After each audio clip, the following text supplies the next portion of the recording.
patients who are diagnosed with multiple myeloma do not show any symptoms. They may be classified as having smoldering multiple myeloma or asymptomatic multiple myeloma. At this stage, the disease may not progress for months or even years. We generally monitor these patients carefully and wait to begin treatment until symptoms appear. When you begin to have symptoms, the type of treatment you receive is based on a number of considerations. These include your age and general health, your disease stage, your symptoms, and your test results, including renal function and blood tests, which can help to determine how your body makeup might respond to a particular treatment. There are a number of therapies that have been shown to be effective in treating multiple myeloma. Your treatment will be custom-tailored to your specific case. You could have multiple treatments over the course of your disease, and you may even receive one or more stem cell transplants. This is because it's common for patients having treatment for multiple myeloma to relapse or have the symptoms of the disease return. Patients may also become refractory, which means that they no longer respond to a treatment and the disease reappears. Despite recent progress, multiple myeloma is still considered an incurable disease. However, it is treatable.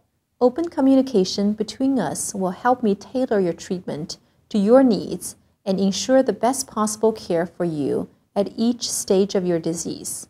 I encourage you to learn to recognize and report any side effects you experience with treatment as soon as possible, because this may help us to better manage them and reduce the potential for more serious side effects. Now, let's discuss your treatment options.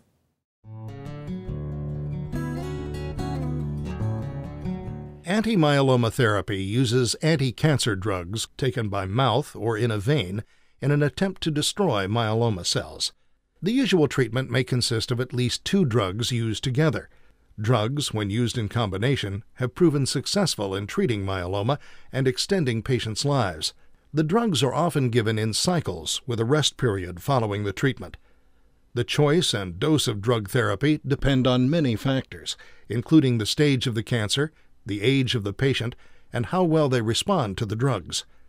A class of drugs called bisphosphonates may also be given to slow down the process of bone deterioration that can result in bone weakness and fractures. Proteasome inhibitors are a unique class of targeted anti-cancer therapy first approved in 2003 for the treatment of multiple myeloma. The proteasome is an organ within all cells that plays a critical role in breaking down unneeded or abnormal proteins. Proteasome inhibitors work by blocking the activities of proteasomes, disrupting normal cellular processes and prompting the cells to die. Laboratory studies suggest that cancer cells can be more susceptible to damage from periodic proteasome inhibition than normal cells, and this damage typically results in cancer cell death. Sometimes your body's best defense in the fight against myeloma is its own immune system. Immunomodulatory drugs can strengthen the body's own ability to fight multiple myeloma.